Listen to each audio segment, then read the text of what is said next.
Hello అండి. Sunday వచ్చిందంటే breakfast ఏం చేయాలని ఆలోచిస్తున్నారా? సింపుల్గా ఇలా కూడా చేసేయండి.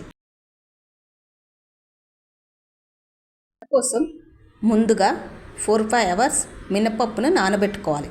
ఈ నానబెట్టుకున్న మినపప్పుని మిక్సీ జార్లో వేసుకొని అందులో అల్లం వెల్లుల్లి పేస్ట్, పచ్చిమిర్చి వేసుకొని గ్రైండ్ చేసుకోవాలి. ఇలా గ్రైండ్ చేసుకున్న మినపప్పు పిండిలో సన్నగా తరిగిన ఉల్లిపాయలు, కరివేపాకు, కొత్తిమీర, తగినంత సాల్ట్ వేసుకొని మంచిగా కలిసే వరకు కలపాలి. బరకగానే గ్రైండ్ చేసుకోవాలి, మరీ మెత్తగా గ్రైండ్ చేయకూడదు. ప్రిపేర్ చేసుకున్న పిండిని చిన్న బాల్ సైజ్ అంతా చేతిలోకి తీసుకొని మధ్యలో రంధ్రం వేసుకొని ఆయిల్ మరిగాక అందులో స్లోగా వేయాలి.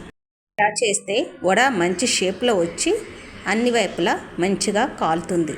ఆయిల్లో వేసిన వడలను మంట మీడియంలో పెట్టి కాల్చుకోవాలి. హైలో పెట్టి కాల్చకూడదు. మంట హైలో పెడితే పైన వడ మాడిపోతుంది మరియు లోపల పిండి ఉడకదు.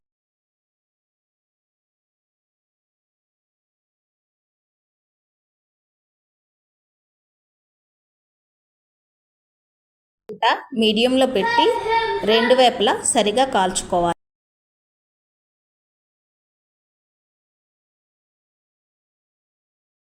ఇలా చేసిన వడలు చాలా టేస్టీగా ఉంటాయి. ఈ వీడియో మీకు నచ్చితే లైక్ చేయండి మరియు కామెంట్ చేయండి. మీ ఫ్రెండ్స్ అండ్ రిలేటివ్స్కి షేర్ చేయండి. మరిన్ని మంచి రెసిపీస్ కొరకు సబ్స్క్రైబ్ చేయండి.